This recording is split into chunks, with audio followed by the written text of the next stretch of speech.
Good morning, everyone, and thank you for joining us for today's call to discuss the revised draft tariff language for the FERC Order 831 Import Bidding and Market Parameters Initiative.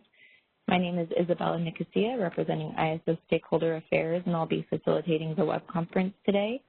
I'm also joined on the line by Anna McKenna, the Interim Head of Market Policy and Performance, who will be leading the discussion today, as well as Brad Cooper, Danielle Table, Don Trethaway, Bill Weaver, Robert Fisher, and George Angelides. The revised draft tariff language is available on the initiative webpage of the California ISO website. We have also put together a comments matrix with some of our responses that we'll be going through today, and we'll make that available following today's call. Today's call is being recorded, and the video file will be available for a limited time on the ISO website. This recording is for informational and convenience purposes only, and any related transcriptions should not be reprinted without the ISO's permission. We will be taking questions throughout the call today, and if you have a question, you can enter the question queue by pressing #2 on your telephone keypad. I'd just like to remind everyone to please start by introducing yourself before asking your question. So now I will pass presenting rights to Anna McKenna while she pulls up the revised draft tariff language in the comments matrix, and then we will get started. Good morning, everyone, and welcome to the, I guess this is the second tariff meeting we have on this tariff language. I appreciate, we all appreciate very much the comments that were submitted in preparation for today's meeting. Those always help us in advance to get ready for this. Sorry, I'm going to pull up the right screen here in a moment. What we have done is we put together the comments that were submitted into a spreadsheet. We have not posted the spreadsheet just yet, but we do plan on doing so after we've had an opportunity to complete it.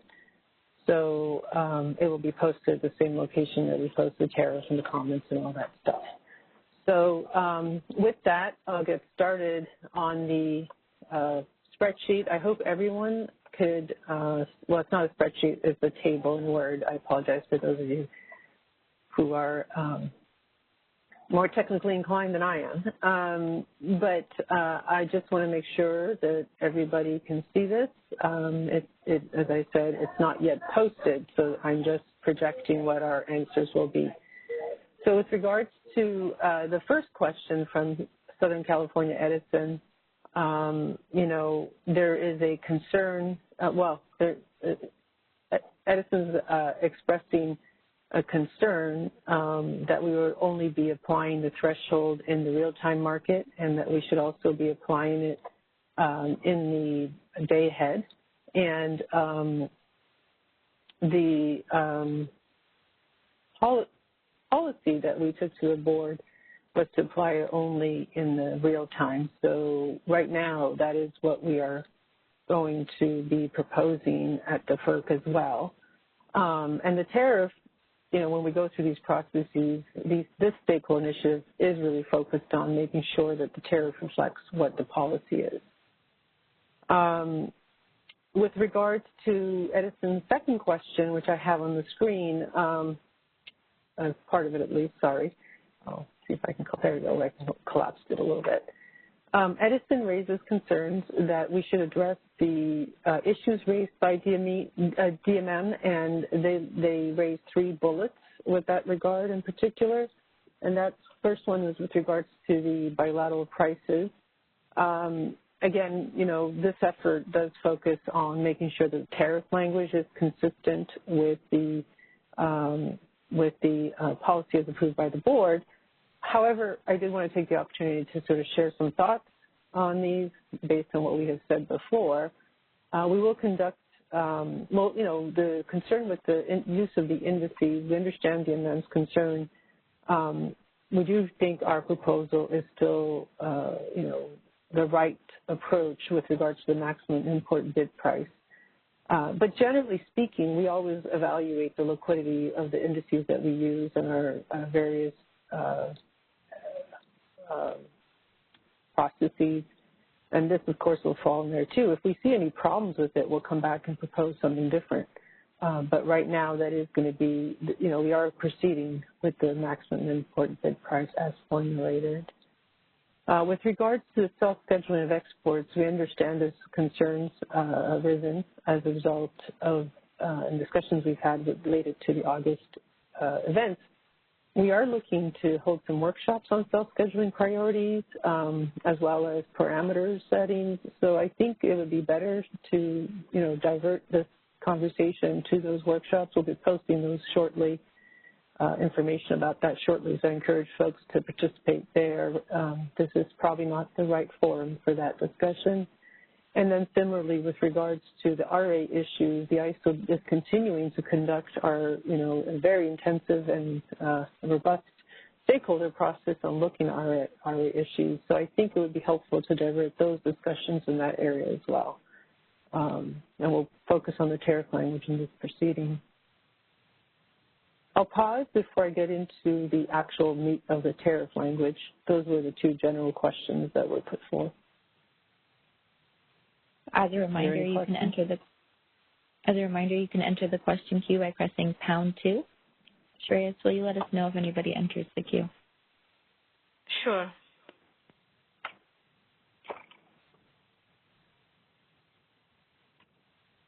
There are no questions in the queue as of now.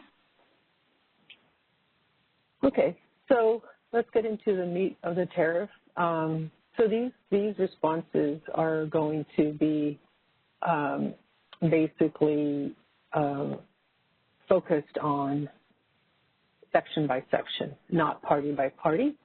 So you'll see your comments come up, but what I'm going to do is really go in order of the tariff and go through the sections. And you may see your comments bunched up with other people's comments as I go through these sections. So please keep that in mind. Hopefully we'll cover everybody's comments, and please ask questions if we've missed anything. So with regards to the first question or comment, VISTRA has recommended that we provide a definition of non-resource specific system resources and that we use the terms consistently. We did actually provide a definition in our CCW filing that was approved by the Commission, and we plan on going live with soon. The CCW tariff language is not yet posted as effective language because it's not effective yet, but I provided a link to the tariff amendment that shows that we did that already, and that tariff amendment was approved. And we will go through the draft tariff language and make sure that that term is used consistently, and the proper term is non-resource specific system resources. With regards to section 65238, we had a couple of questions. They were actually similar questions, proposed changes. We will be accepting the proposed changes that 6 cities puts forth, as well as the ones that VISTRA puts forth in that. Same thing with regards to the 6 cities comment on 6.5.2.3.9. We'll be accepting those changes. On the issue that VISTA raises with regards to that section, we'll consider the change. However, I think as I was looking at the recommendation, I do think that it flows well, so we'll continue to consider this change, and if we need to make further clarifications in response to their concern, we'll do so. It's not a substantive request, it's more of a clarification in terms of flow. Section 27.123, we're considering this change as well. So the question 6 cities raises there is that there's existing language with regards to what happens with the scarcity reserve demand curves in the first 3 years based on our observations and whether they may be changed.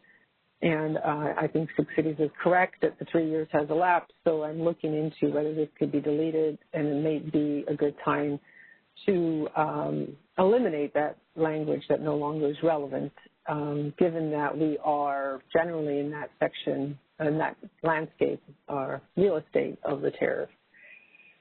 So we'll look into that. But we'll also accept, just if we accept to remove that, we'll have that removed in the next version. If not, it'll be done in a bucket filing later or tariff classification filing later. If I don't include it here, we'll forward it to for consideration in a bucket filing later. Now, in section 27.123, which is the same section, there is a request that there's several requests really in VISTRA's. I'm sorry, I think I might have put a comment in the wrong place. Please bear with me. Yes, I did. Let me just move this.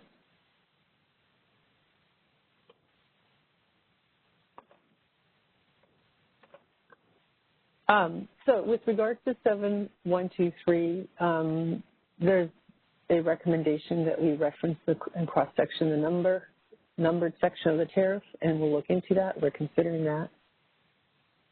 Going to section 27.4.3, and actually before I get to 27.4.3, I'll pause for a moment and see if there's any questions with anything I have already covered. As a reminder, please press #2 on your telephone keypad to enter the question queue. You will hear a notification saying your line is unmuted. At that time, please state your name and question. Once again, pressing #2 will indicate you wish to ask a question.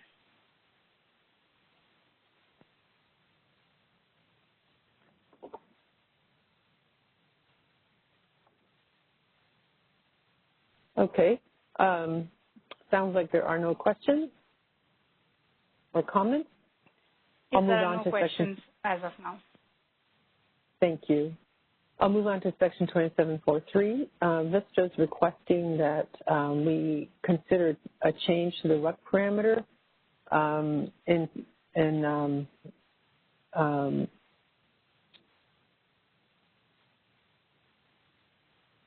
I think, sorry guys, I'm just going to take a moment.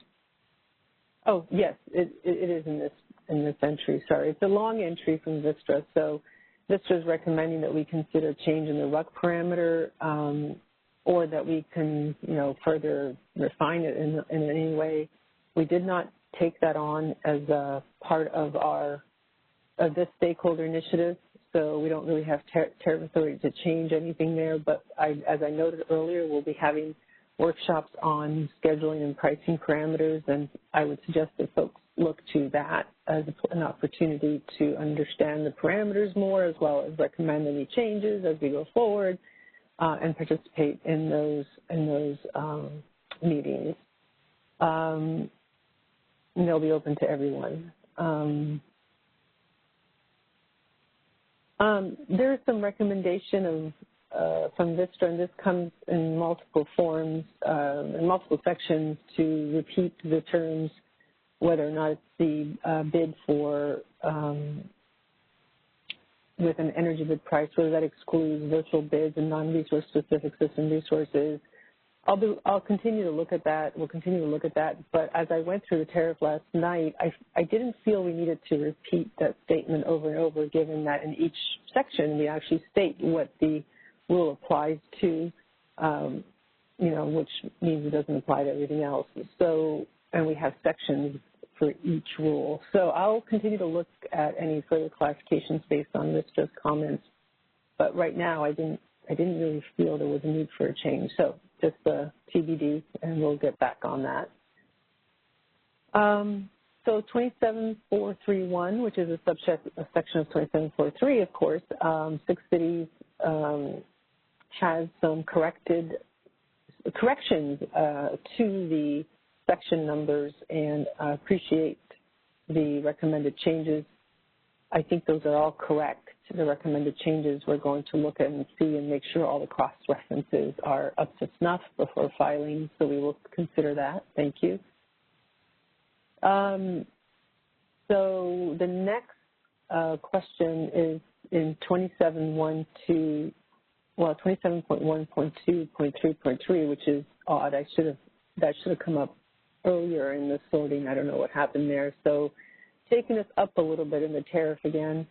So this is a question with regards to the scarcity curve for ancillary services. And in the table, in one of the tables, we had a reference to the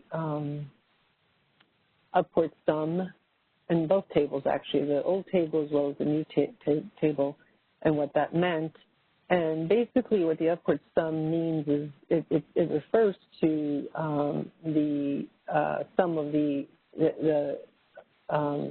administrative prices that are contained in those tables, and that it doesn't exceed, when you look at the scarcity within each product, would not exceed 100% of the maximum energy bid cap. In other words, it'll never go above $1,000 when you look at each administrative price. So, for example, if there's insufficient supply for regulation down, you'll see administrative prices increase into levels above there's a summation of the numbers in the table, and each ancillary services has its own administrative price. And for example, for regulation, it would not exceed $200, and vice versa for spending reserves, it would not exceed $100. It would be $100 rather, sorry, and $200 for those two services, and so on and so on. Now, to consider how that table works, if you look at the values for the AS administrative pricing, looking at the table where the parameters are at the soft energy bid cap, and you look at the column for expanded region, what you would do is you'd say, okay, let's say regulation is scarce. The table tells you that the price is $200. If spinning is scarce, then the table tells you that it's $100. Non-spin is scarce as well. Then you have,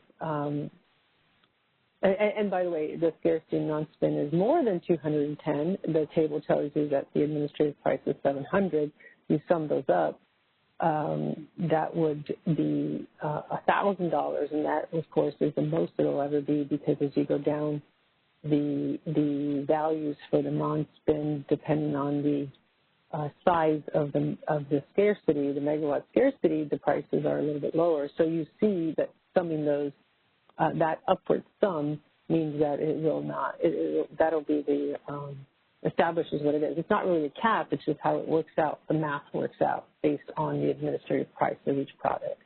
And then, of course, the same logic would apply to the second table that we're now introducing. In the new table, we peg those numbers based on the percentages to the $2,000 bid cap as opposed to $1,000 when the hard energy bid cap is in play. I'll pause and see if there are any questions. Yes, I see a question in the phone queue. Caller, your line is unmuted. Please go ahead. Hi, this is Kathleen Colbert from Vistra. Can you hear me? Yes. Hi, Kathleen. Hi, Anna. Thank you so much for the table. It's really helpful. And then thank you for walking through all this. I wanted to thank the guys for the opportunity to give some feedback on the tariff language. I always like the tariff language, so it's one of my favorite parts of the process. But I wanted to give a little bit of feedback on the new commenting tool, especially on the section 27.4.3.3, and then maybe kind of break down our comments. I appreciate you saying, Anna, even like trying to kind of put the response into the right area, because this specific comment that was asked for was for the entire section, and it's a new section with a bunch of different subsections. And so just providing a little bit of feedback, honestly, I struggled to put together the written comment portion, which is why we submitted the suggested red lines, because it captured so many subsections. And so, yeah, we did have a lot in that one a formal commenting tool submission. So I definitely appreciate you kind of walking through the different components of it, but I was trying to comment on multiple subsections that had different content. And before I jump into substance, I just wanted to, kind of throw that out there and see if that made sense to you, and kind of what your thoughts were about how easy it was to kind of work through the comments in this way. Yeah, no, I appreciate the feedback, and I think we can, we're trying, this is a new tool for us, and Right. we're trying to leverage it for purposes of the tariff. So any feedback we get from the market participants, you guys are actually using in the entry of it. I had folks help me collect the questions, the comments, so I can't give you any feedback as to how difficult or easy that was, but we'll take it back and we'll discuss that. This is one of the, those of you who've had worked with me on tariff language in the past, this is how I find it easy to present the comments in this format. It does result sometimes in perhaps overlooking at, little nits that might have been offered, but those I feel are not as crucial. And really, substance it's really important we get the substance correct. Not that I don't appreciate the nits, keep bringing them in, that's always helpful. but I think if there's any issues with the tool or enhancements you might want us to consider with the tool, we can take that back and maybe have another discussion about that. Isabella, I think you might want to take note of that, and we can follow up on those kind of issues. Yeah, I'd really appreciate that. I know it would make it easier for me if I had been able to provide the comments on at least, at the scheduling parameter for transmission constraint relaxation versus like the next section, which had we had a different kind of comment. So I appreciate you taking the feedback. And I know it's a new tool. I like the tool. So, we'll all work together to figure out the best way. And we're open to feedback as well. As what we talked about is, is this what the CAISO wants in using this tool? So thanks for, working through it with us too. I appreciate that. Thank you. If you don't mind, on this one, I did have several things in there, and I think you touched on two of them, but might have skipped one. So I wanted to kind of go back to it and just maybe parse what I consider like the three main comments that we were striving to communicate clearly in this one. And again, appreciate your patience. The first one would be back at 27.4.3.3 sub A and sub B, which has to do with that language that we kind of repeatedly say, hey, can we make some more clarity on what this energy bid price does include or not include when it's triggering the different treatments throughout the new tariff language? I heard you say, Anna, that you're going to continue considering that, reading through it. So I want to say thank you. I just want to give a little context for, while you're evaluating that, what confused me was that when I read the energy bid price, that exceeds without the clarification, it makes my mind go to, okay, energy bid is including a resource-specific system resource bid in this context, right? I think so.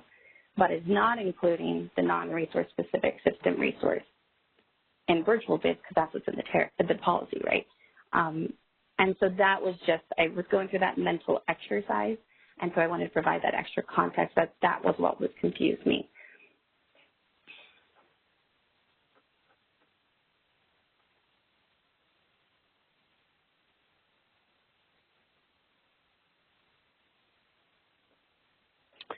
Does that make any response? So I can think keep part going. of it is, yeah. I'm sorry, I was on mute. I haven't did it myself, apologies. So I think part of it is that, and let me see if I can just bring the tariff up quickly.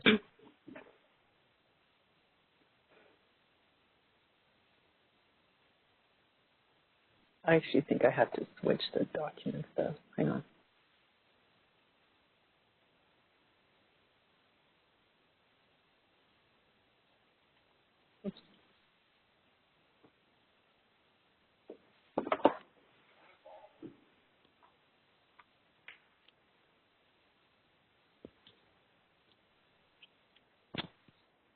Are you all seeing the tariff, or are you seeing my computer screen?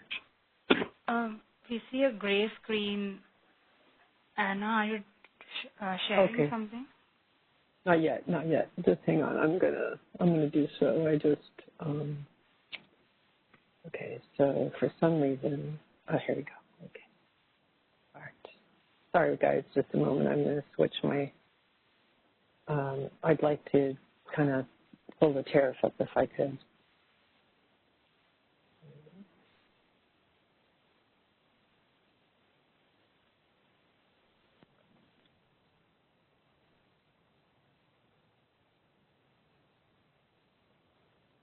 Okay. So.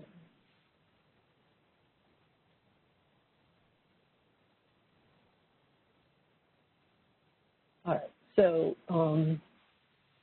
oops, stop that.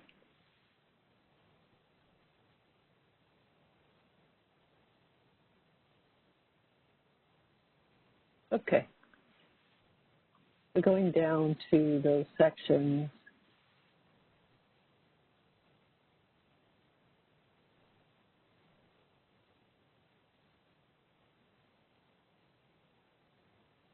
Okay. So, you know, it's maybe just the way, you know, contracts and tariff is written, but what we tried to do is rather than saying that, you know, in every one of these sections, which bids do apply, which ones are not eligible, which ones are eligible, these sections are tied to whether or not the soft energy bid cap is in play. There are other rules in the tariff that trigger whether that happens. As you guys all know, it depends on whether we accept a bid through our, you know, that's cost verified or not above 1,000. And we have rules now that we've incorporated in this tariff section that tell you when that is. And so what we have done is, rather than repeating that in each and every one of these sections, we have said simply, you know, these are the parameters when this bid cap is at play. These are parameters when those bid caps are in play. So that's the structure of this. That's why I was saying, Kathleen, it may be too confusing actually to continuously repeat what those rules are and when those trigger. So that's the only thing I was considering with regards to your changes is, how do I need to repeat that all the time? And then up front, with regards to that discussion in 27433, we said when those rules would trigger, and then we specify what the parameters are. Which is why I didn't think you needed to repeat what a price, an energy with what bid with an energy bid with a price meant at that time, at that point, because the only time these rules trigger is when you have a cost verified bid or the maximum import bid price is in effect, and that's how we structured that tariff language. So that's why in the comments, going back to the spreadsheet, I was suggesting that I understand your concern, but I wanted to walk through and note the introductory language. Oops, sorry, where did it go? I lost the tariff. I can only show one document at a time, so bear with my time. No, this is helpful dialogue, Anna, and I appreciate what you're saying, that the bid with an energy bid price pursuant to section 30.7.12. So from the way the tariff is drafted, that is the clarity, if it's pursuant to that section. I think that's something I can take back and explain internally, and that's really helpful. Thank you. Okay, you're welcome. So but I understand the need to make that connection, so that's why I was saying I'll continue to look at your comments and see if we can add some more clarity, but that's the goal. That's the way it's structured. No, that makes a ton of sense, and I appreciate that dialogue. If it's all right, I wanted to move on to the next subsection. So we had 27.4.3.3.1, which is the scheduling parameters for the transmission constraint relaxation. And you did talk a little bit about that. I raised some questions in my the prose form of my comments. We also provided some suggested red lines. I wanted to tease out, because yes, it was confusing to try and provide feedback on this particular section, because the tariff has a value for the intertie and internal transmission constraints for the RUC run, but I don't see I don't see the same in the BPMs. So I appreciate that the CAISO is working through clarifications on what the RUC parameters are and making sure the BPMs are up to, are as accurate as possible right now, and that these workshops are scheduled. And I'm happy to kind of put that in the longer term work and we'll participate and make sure I understand going forward once those updates are made. The substance, though, I did want to make sure that it was clear that we are trying to provide substantive recommendation on the tariff language, this instant tariff language, though, regardless of which is the outcome, right? If it's $2,000 per megawatt hour for the intertie transmission constraint in RUC in a scheduling run, like the BPM says, or if it's the $1,250, I'm, for the purpose of this tariff language, agnostic to that. And yeah, that'll be great to review in the workshop. But for the tariff language, what I was raising is that the ISM and real-time market scheduling parameters for these transmission constraints when the hard energy bid cap is triggered are being scaled up to reflect the fact that it could potentially be going from 1,000 to 2,000 on the PVC, right? I am not understanding why that scaling isn't happening in RUC, and why even if it's $1,250, why wouldn't this change be updating that to $2,500 per megawatt hour for RUC? Yeah, I think we talked a little bit about that maybe at the last meeting, but we did not see a need for that. And I don't know, I may have to turn this over to Robert or somebody else on the line to maybe get a little bit more into, that scaling factor. That said, like you said, our initiative to look at parameters as an initiative, our effort to look at parameters and explain those more closely may be helpful if you have concerns about that to raise it there. But let me just check in if anybody on our team here has any comments with regards to that question, and the question being whether or not, in light of the scaling of the other parameters, when you have a $2,000 bid cap at play, why would the RUC parameter not also be scaled? And that's the RUC parameter for purposes of, I think it's a scheduling parameter, is it? I think yes, that's this the scheduling parameter. This is that second. Yeah, sorry. So yes, there's a scheduling parameter. No, thank you. And there's an interplay there for with how load and exports may be dealt with in the RUC process. And I think maybe if there's somebody on the team that could explain something on that, we can try to address that today. If not, we'll have to address it later.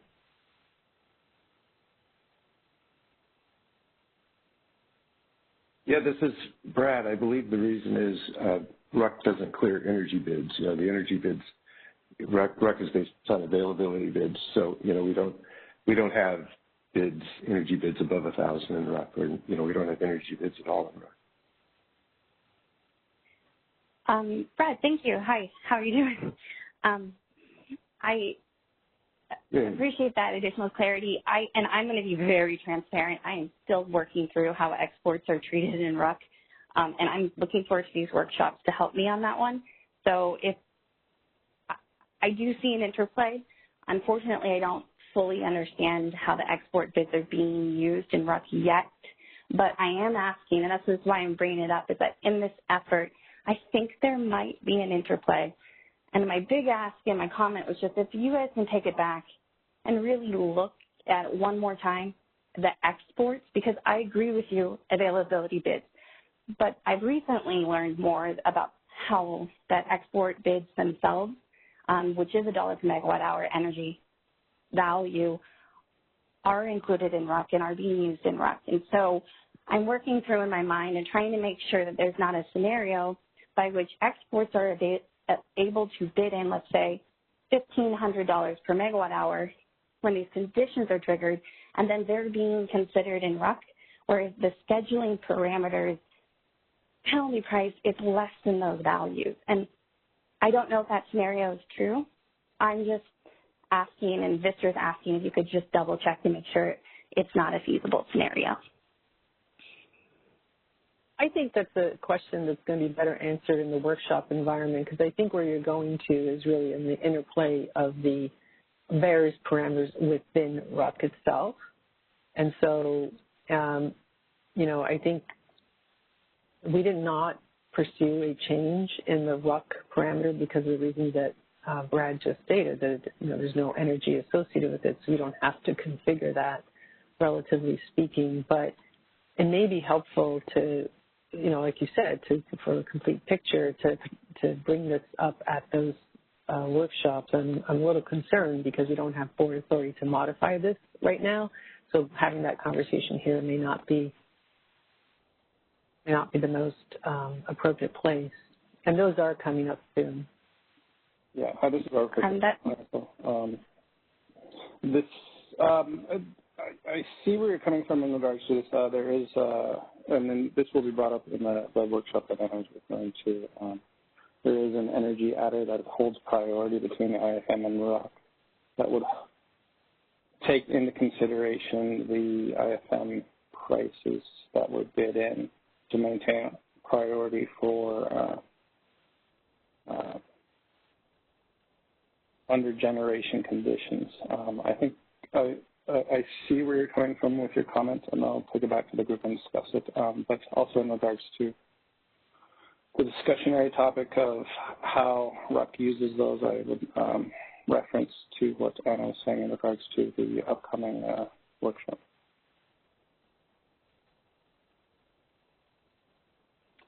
Thank you all very much. Helpful input. I do have a process question, and if it's better deferred, I understand that. From a process perspective, like let's say we go through these workshops and then there's a realization that there could be some unintended consequences if 831 goes live with CCW and this parameter isn't scaled. What does that process look like? So Annie, you mentioned you don't think the board, I was thinking that this was captured in the penalty, the PBC is being updated, and that the board memo that was approved for this project did get that authority, but so that I did want to tug on that process thread. I think that would be helpful for me too. If you could help me walk through what that would look like if we did realize that. It's a little hard for me to give you exactly what the path to changing other parameters will be based on those workshops, because we haven't really dug through that too far. But technically, you know, as always, we would have to go through, if it's a change in the tariff, you go through a board process, and then you make an enhancement, you know, stakeholder process to do that before that happens. So we would have to, you know, do that. And I suspect there may be other things we have to change. I don't know yet. But the question you're raising is more specific to the scaling relative to $2,000 bid cap, and whether that needs to happen regardless of other issues associated with the parameters of the interplay within themselves. If that's what you're asking, I think we should take that back, and we can get back to you on a response for that. But we did look at this before, and we did not see a need to do that because, you know, of the reasons, you know, RUC doesn't really clear the energy. But what you're saying is there an interplay with what comes out of IFM and protecting that power balance constraint in the RUC process. So we'll take that back and see whether, you know, these are live items right now anyway, so we will get back to you guys on that. Thank you. I really appreciate that. My last comment on this one, and I, again, appreciate the time, is on Tariff Section 27.4.3.3.2. Now, the transmission constraint relaxation for the pricing parameters. I don't think I've gotten to that yet. Oh, I'm sorry. It's not on my list. If you haven't, yeah. I haven't actually, it's not on this list. Okay, so go ahead, please ask your that question. was one of the reasons I wanted to raise, and also the feedback on having the smaller subsections would have helped because there was so much to kind of ask questions about.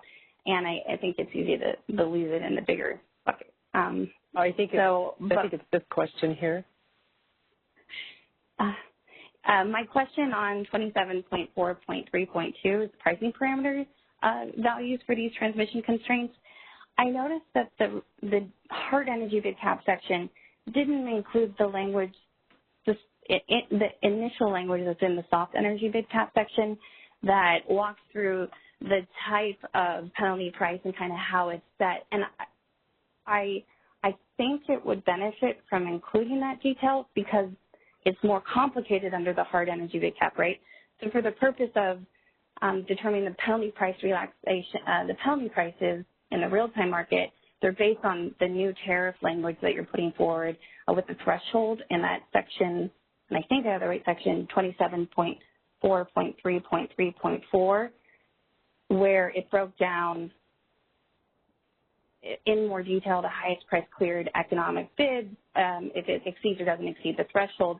And I understand that the preference is to refer to sections and not to repeat, but I really thought that this section didn't include the concept of the real-time market penalty prices for these transmission constraints being triggered, being relaxed and set to a value, the pricing parameter consistent with that methodology.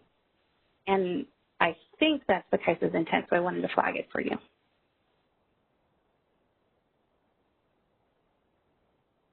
Sorry, I'm trying to pull up the tariff again, but it seems to have disappeared. Hang on.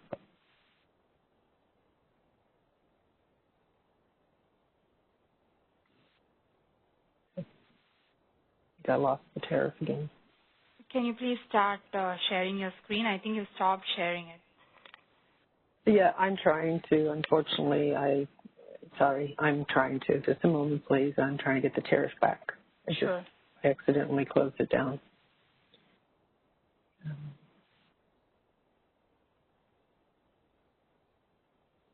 Okay, so going back to this section. So the ask is in this section here, 27.3.2, to add additional detail. Yeah, and actually if you go up, and just so you can see exactly what I mean, if you go up to step 27.4.3.2.2, so the soft energy bid cap one,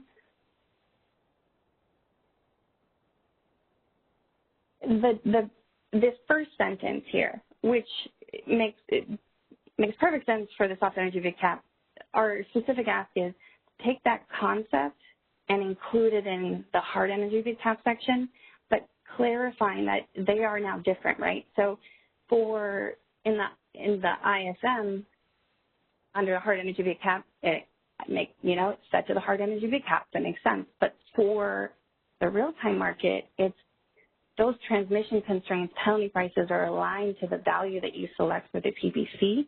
At least according to the VPM right now, they're all at they match at 1,000 in the penalty run.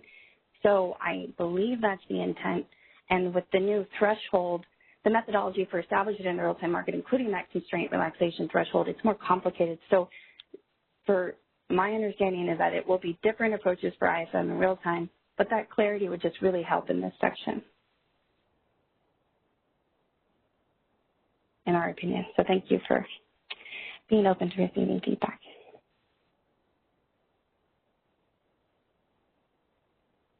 So, yeah, again, so is this concept here? It's just for that's correct. It seemed like that was it seemed like that was missing, and the hard energy bid cap just starts with in the case of contingency. And so I think this and how it whatever the CAISO believes is appropriate detail, we're not prescribing anything, just that kind of detail would be very helpful in the new hard energy bid cap section.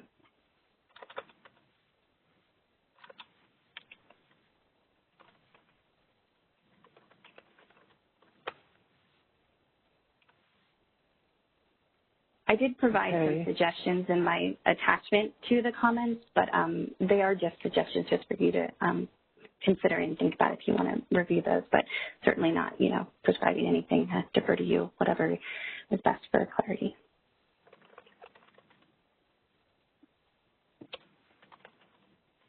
All right, I've captured your proposed change, and I'll have to look at it. I can't really do this on the fly, unfortunately.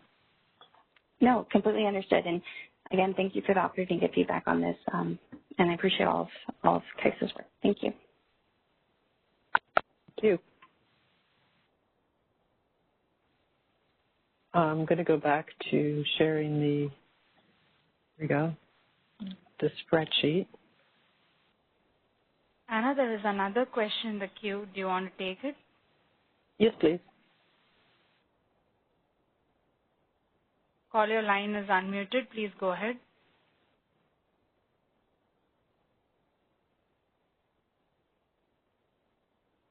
Hi, good morning, Anna. This is Aditya from SC. How are you doing?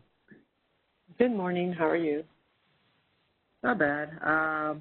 So I just have a question on section 27.4.3.3.3. If you recall, I had brought up the concern that it wasn't, well, basically that the CAISO should set the price based on the highest price cleared economic bid and not the default, just automatically triggering to $2,000 per megawatt hour. You had said that was added, that that language was made clear earlier in the section. I could not see it, and then Brad and you agreed that you would add some clarity. I did not see any changes, so I'm back on the line. So what section are you referring to? Sorry, 27.4.3.3? And another 0.3. So that one is where I said that it's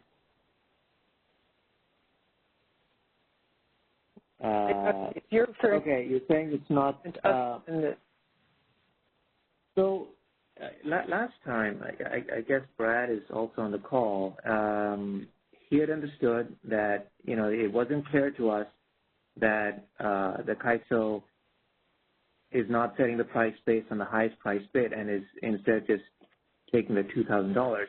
And you had said it was made clear in the main part of the section, which is 27.4.3.3.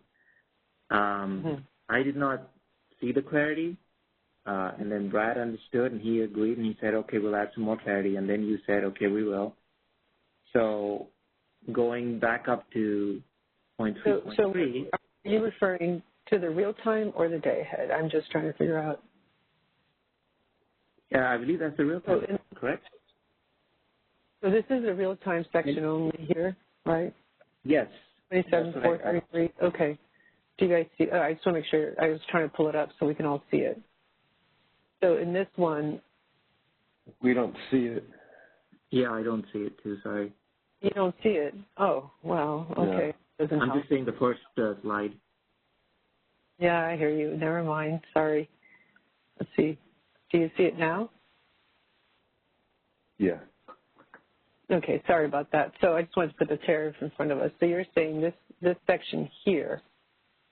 So my concern was it wasn't, you don't have to move yet. My concern was, what was mentioned last time was that 0.3.3.3, which would be further down, but you don't have to go there, wasn't, or if you want to, wasn't clear on that you would be accepting the highest, you're taking the highest price bid. And then you had mentioned that it would be clear up here where you already are. It would be made clear, to which I said, well, I didn't see the clarity. And then Brad and you had mentioned that you would add that clarity in that section where you were in the beginning. And the start. Yeah. So can I just, two things. First of all, with regards to 27.4.3.3, in the IFM, we're not applying that threshold. So going to the last economic bid does not apply. It's in the real time we're doing that, and it's here that you'll see that language. So I just wanted to make sure we were in the same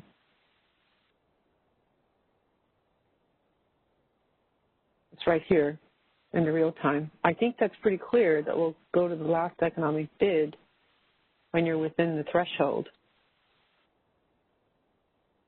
But in the IFM, in 27.4.3.3, we're not applying the threshold, so you don't need to have the same language here.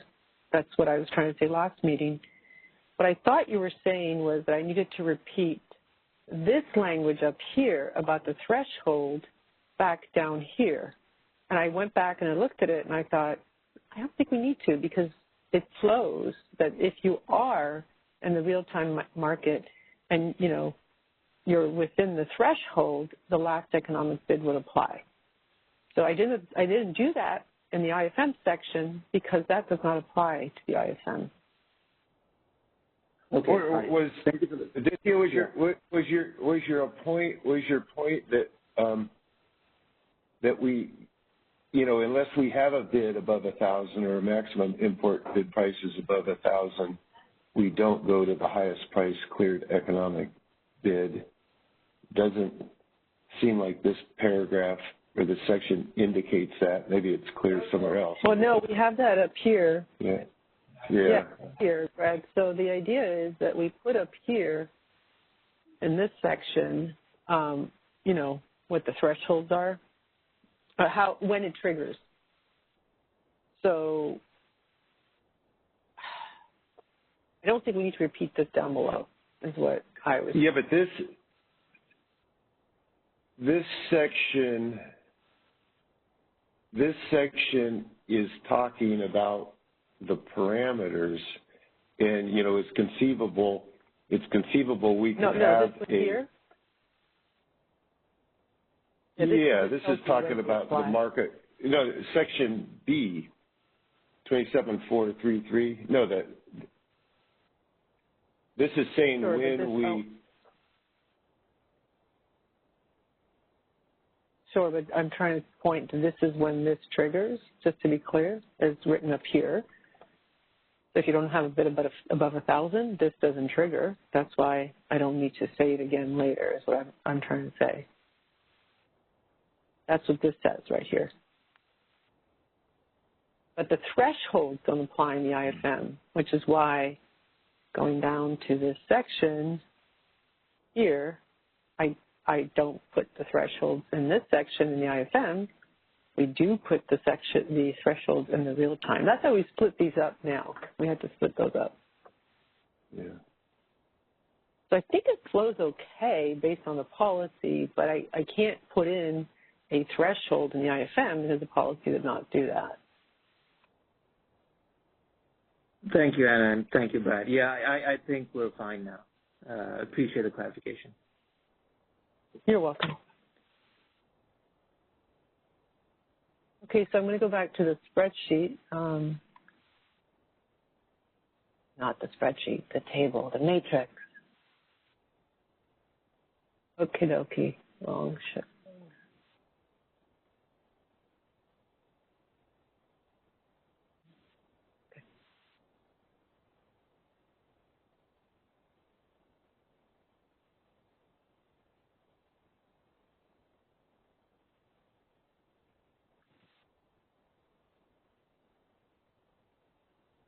There we go. It should work. Okay. I think it should all be looking at the matrix again. Okay. So I think where we left off, I just sort of gave a little explanation on the numbers and the table. I think we're back at 27433. Idaho asked for an example, and this we get this is a little bit confusing.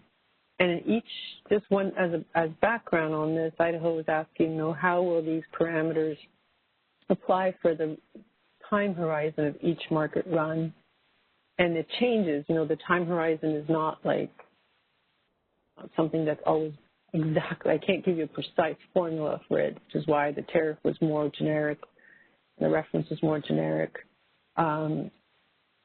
So one of the things we'd like to do is create an example that may, you know, on a given interval, for example, how this would work. And we'll have to do that. I don't have the example for you today, but it is something that is based on, in every market interval, what the time horizon is for that interval.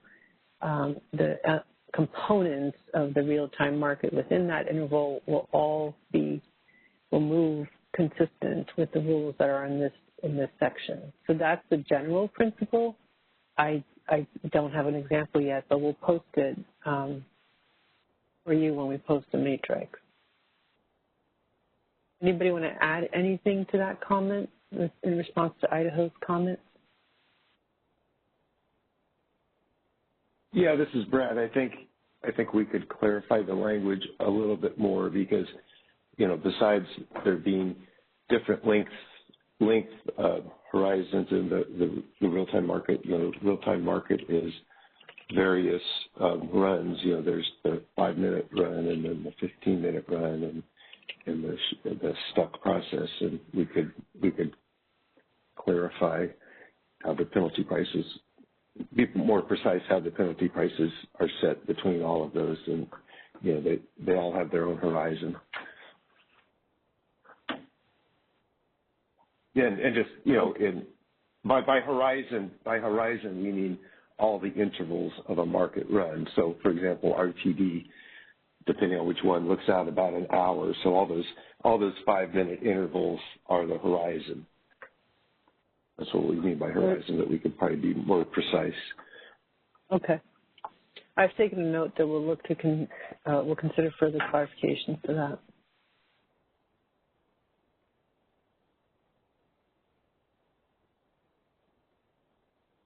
Yeah, I think 27433, as we just discussed, the proposed change would be different than the policy if I put in the threshold in there. Going to section 30.7.12 now.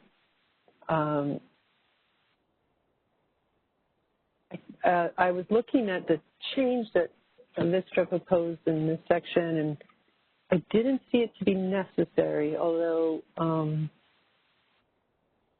and the reason why I say that is because if you go through each section tells you what it applies to, which of course means it doesn't apply to other things, it applies to that specifically. And each section, and there's a section for non-resource specific system resources that are RRA, and there's the ones that, another section for the ones that are not RA and are for virtual bids. So I felt that it was sufficiently clear that way, but I can bring up the tariff language if there's any concerns with that.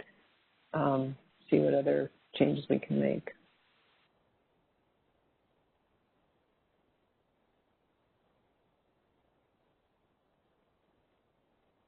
Okay, are there any comments? I see one question in the queue.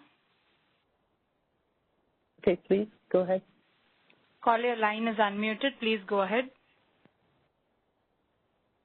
Hi, Anna. It's Kathleen Colbert from Vistra again. Thanks for for summarizing our comments and kind of making the offer. I prefer not to take up any more of your time on the call. I think that you've already clarified or you've already responded. The first concern that we raised or question was, let's use non-resource specific system resources consistently, which is part of the red line that we suggested, which you mentioned that the CAISO is going to go look back and do so. And then the second piece is just making sure it was a clarification. And I'm comfortable with your clarification earlier that if we point to it being pursuant to section 30.7.12, that clarifies it. So thank you very much for those clarifications, and I feel comfortable now with the section content. Okay, thank you.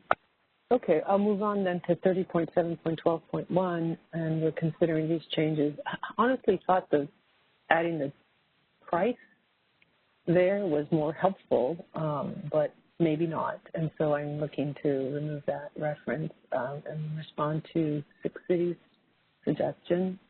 And same thing in 30.7.12.4. In section 30.5.8, we'll be accepting those changes. Thank you. And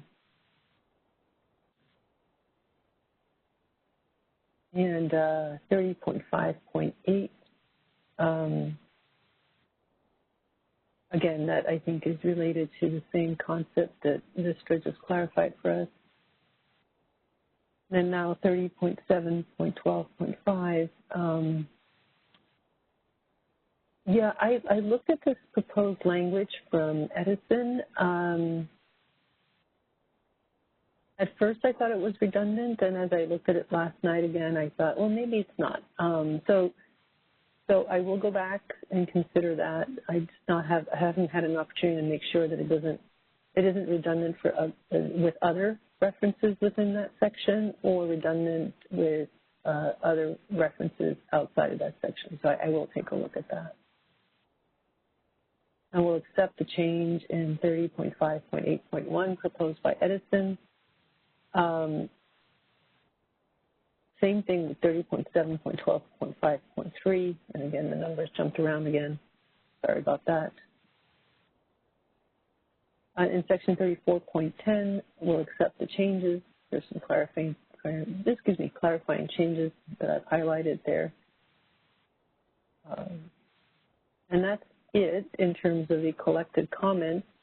I don't know if anybody has any questions or comments that were not covered in this matrix. Hopefully we captured all. Thank you for those who prepared it, Isabella.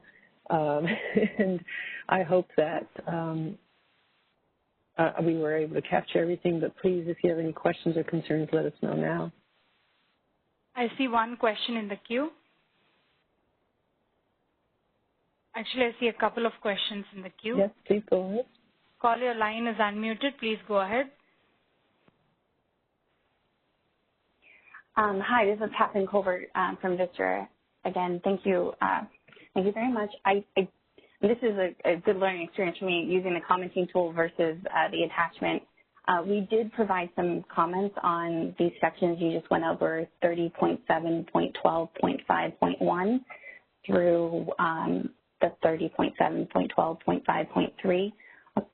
Other comments were largely, I'd say largely missed based on just trying to suggest that there were some clarifying changes that the language might benefit from.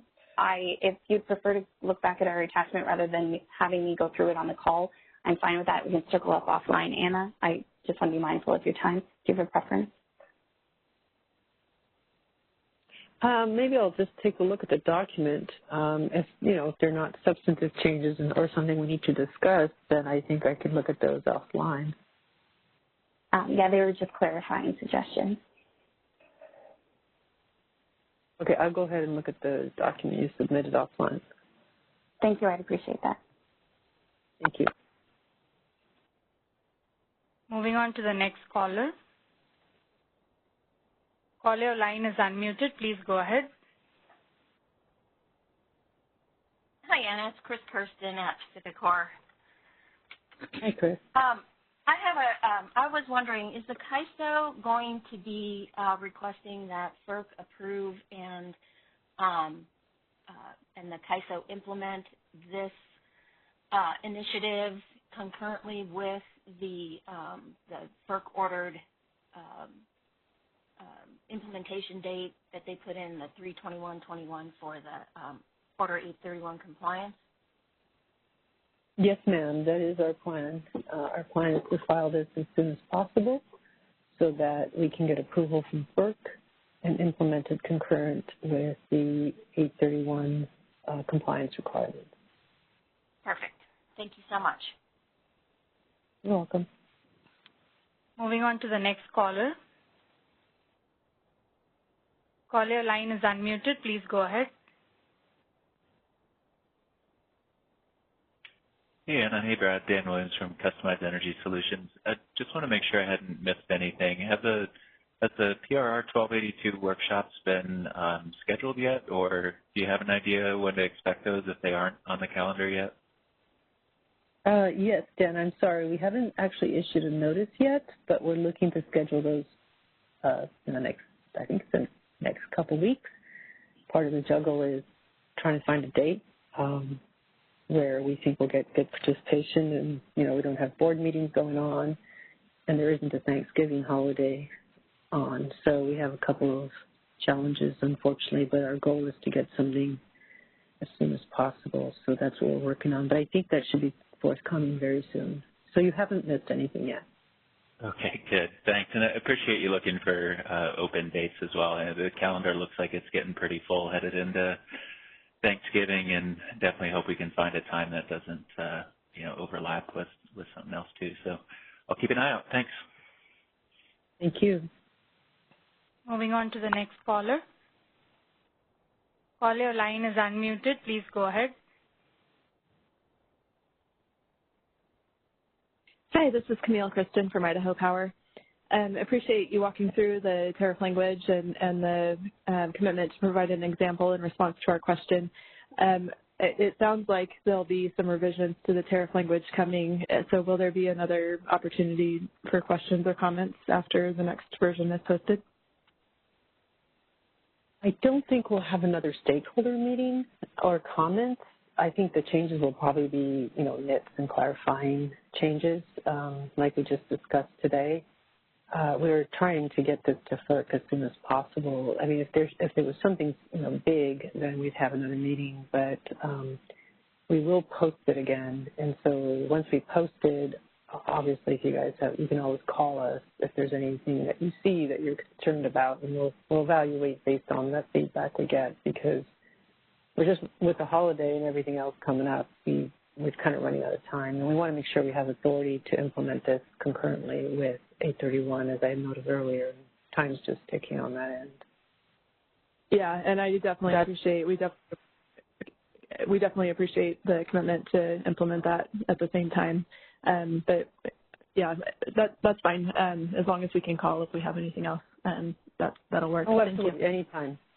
That goes for everybody. Please call us if you have, if you see something. But just in the interest of, if there's nothing big to consider, we can just proceed with our filing. Moving on to the next caller. Caller, your line is unmuted. Please go ahead. Hi, good morning. This is Wei Zhou from SCE. Hi, Anna and Brad. If it's okay, can we go back to 27.4.3.3.2? If it's okay to talk about it, because I didn't find what I believe it should be. Like, you mean the tariff? Oh, the tariff language. Yeah, not the metrics. Yeah. Sorry. It's okay. Let me just pull it up again.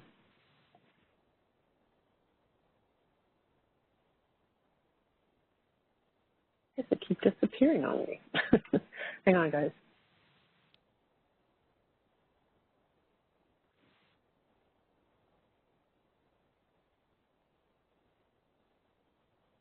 Okay. Yeah. So this one here. That's correct. My understanding is that this section 3.3.2, as well as the previous section, were about the parameters when a new cap is triggered. I think the 3.3.1 is pretty clear that you're going to use $10,000 per megawatt hour as a scheduling parameter for transmission constraint when the new cap is triggered. And then move to the 3.3.2 when you're talking about the pricing parameter for, the same situation when the transmission constraint should be applied to. It doesn't talk any dollar amount. So I'm trying to figure out, I believe the dollar amount should be the hard energy cap, but I couldn't see the connection by reading the language here. Yeah, I hear you. It's a little bit confusing. So this is the introductory language that applies. And, it says in case of, that sort of gives you the context of when we're going to use these. Then it breaks it down by IFM. And the IFM, it says the pricing parameter for this purpose will be the hard energy bid cap. And then in the real time, because you have the threshold, you have the two different, and it depends on where you are.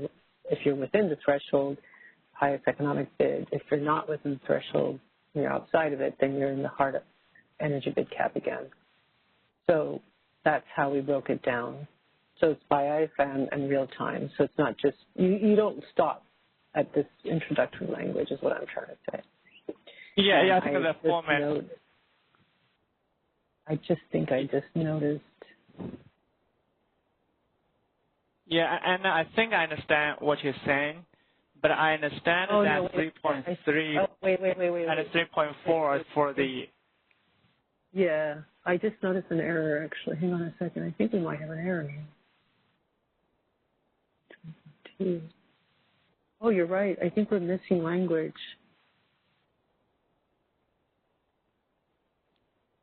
Yeah, I think 3.3 and 3.4 here. Good catch. I think we're missing language there as to what the pricing parameter is. Wait a minute. No, not really. Hang on. So, parameters, rigid cap, schedule parameter, let's see. I think we might have missed a reference to it, but let me go back and look at that way. I'm literally having a hard time right now connecting the dots, but in this section, however, the pricing parameter for this would be 2,000.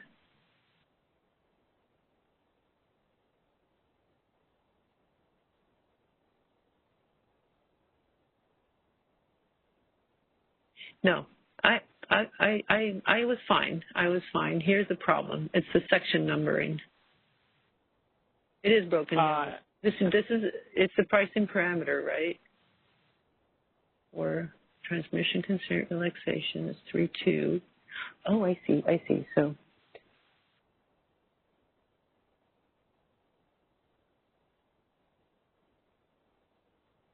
yeah, I think we're missing the reference to in this section. All right, I have to go back and look at that. Yeah, so Anna, I believe 3.3 and 3.4 below are referring to the energy balance constraint. Yeah. 3.2 are for the transmission constraint, so I just don't see the dollar amount for the transmission constraint. It got deleted. I think what happened is I think we deleted it.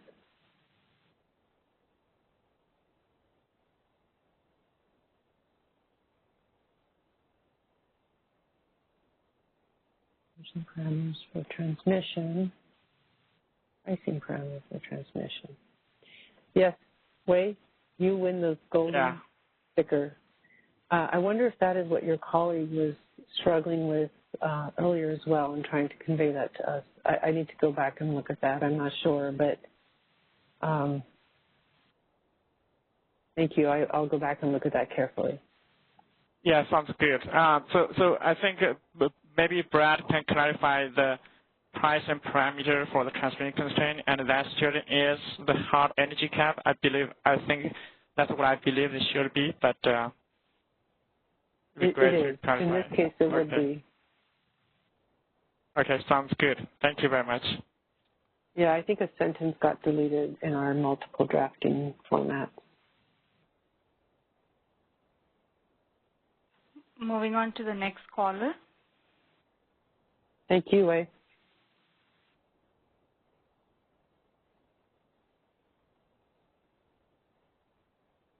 Caller, your line is unmuted. Please go ahead. Hi, Anna. This is Kathleen Colbert from Vistra again.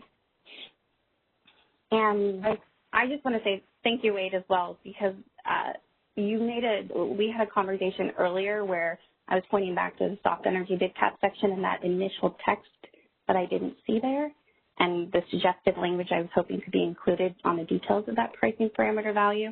And Wade, thank you for making it clear exactly what I was saying. I think that was helpful to clarify. That is Vistra's suggestion as well on this section, and we provided some suggested text in our attachment to make that clearer.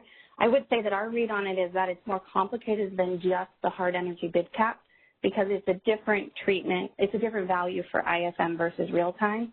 So in our attachments, you can see that we've suggested language both for ISM's value and real time value based on the policy.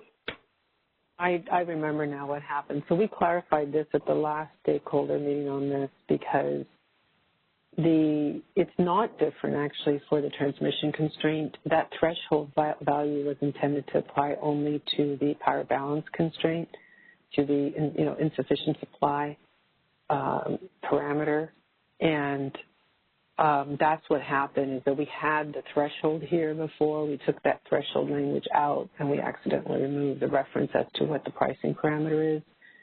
This is coming back to me now. So I think what, to respond to your question on substance, the pricing parameter for the transmission constraint relaxation for ISM and RUC is really the same in that it is the energy bid cap, the hard energy bid cap when you're at 2,000, whereas in the real, for the power balance constraint, you have that threshold application. And I think at the last meeting, we might have covered that a little bit. That's what Wei is remembering, because I do remember now going back and saying, yeah, I missed the same problem, and I'm so sorry I missed it. But I think what happened, again, my eyes glossed over it as I was reading through it, and we do need to reference that in this case, it's the hard energy bid cap for both the ISM and real time, just so that we're clear. I think that is our policy. Thanks for the additional clarity, Anna. We definitely believe that the details on how the values are set for the pricing parameter should be in this section. So I appreciate that it seems like there's some consensus on that. I would ask the CAISO to revisit that assumption. I think the policy gives the latitude to have the different treatment, and I know today the values are all the same in the pricing run. And if in the world of a hard energy bid cap, the transmission constraints go up to 2,000, but the TVC is below that, I actually haven't thought through, because I didn't think that was the case, what that might mean for price formation. So I just would like to ask the CAISO to take that back and think through that.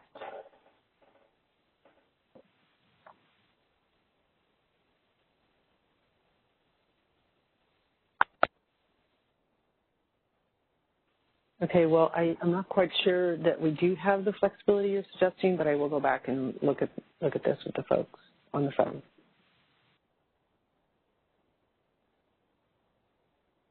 There are no further questions in the queue. Okay. If there are no further questions, I'll go to next steps. Like I said earlier, we are hoping to finalize this soon, and so that we can file it at FERC in time to have it in place with the 831 compliance requirements, which is in March, I think March 22nd. And we will post any further revisions one more time. Like I said, however, I don't know if we'll have time for a stakeholder meeting to look at that language again. We'll try to capture everything that we discussed today, and we will post that example and any clarifications related to that example that we need to put in the tariff.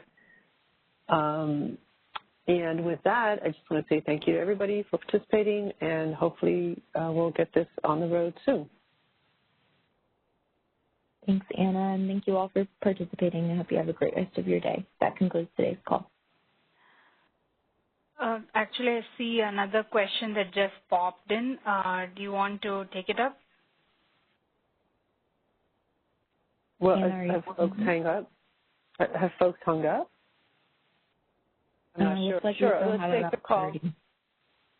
Sure. Okay, fine, let's take the question. Sure, sorry. Caller, your line is unmuted. Please go ahead.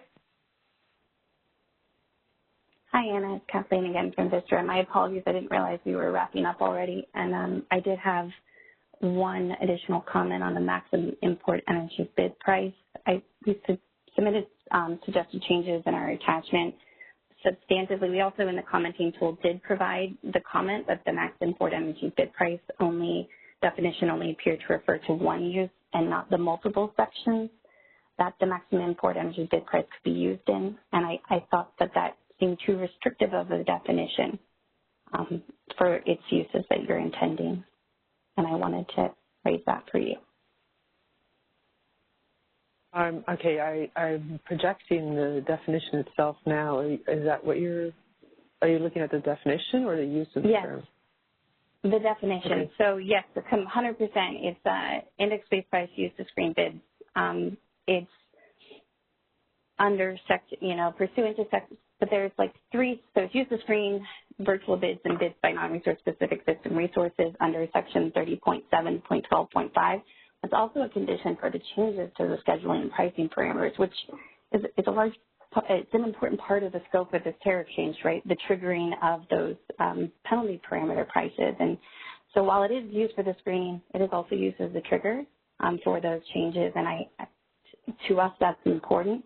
And the definition as it reads right now doesn't contemplate that it's used in the scheduling and pricing parameter process in the earlier sections under 27.4.3. Well, but it does really, because of what I was describing earlier, that, it is used.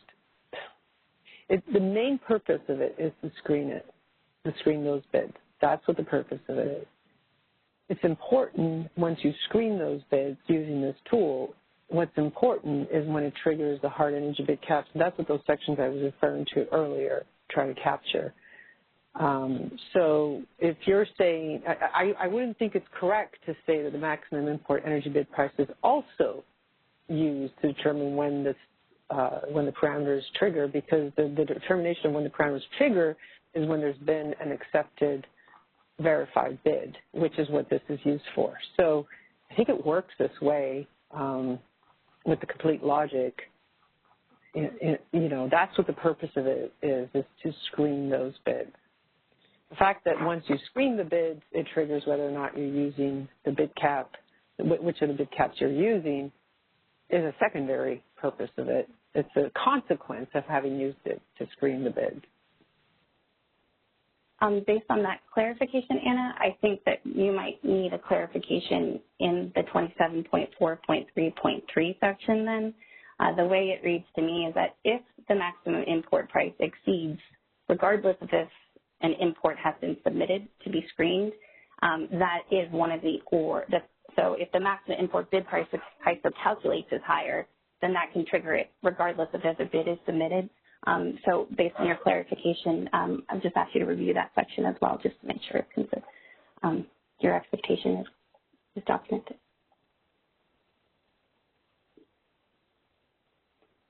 But that's the rule that applies. Okay, again, that's why we say that in that section, is that if that amount exceeds. So I didn't want to, just as the structure of the tariff, I don't want to put all the rules in the definition, right? So I'm trying to say what the definition is. When I use that tool throughout the tariff, I'll say that I'm using it. I just don't see the purpose to have to refine that definition further right now, but I'll look at that further. I'll look at your changes. Thank you. Okay, thank you. I don't know if there are any other comments, questions, or changes. I guess let's take a moment, make sure everybody has no more questions or comments. There are no further questions in the queue. All right, let's give it a second. Everybody put up your hand now. Okay, no further questions. Let's make it a wrap, and talk to you guys soon. Take care. Have a nice day, everyone. Thanks. That concludes our conference. Thank you for using AT&T Event Services. You may now disconnect.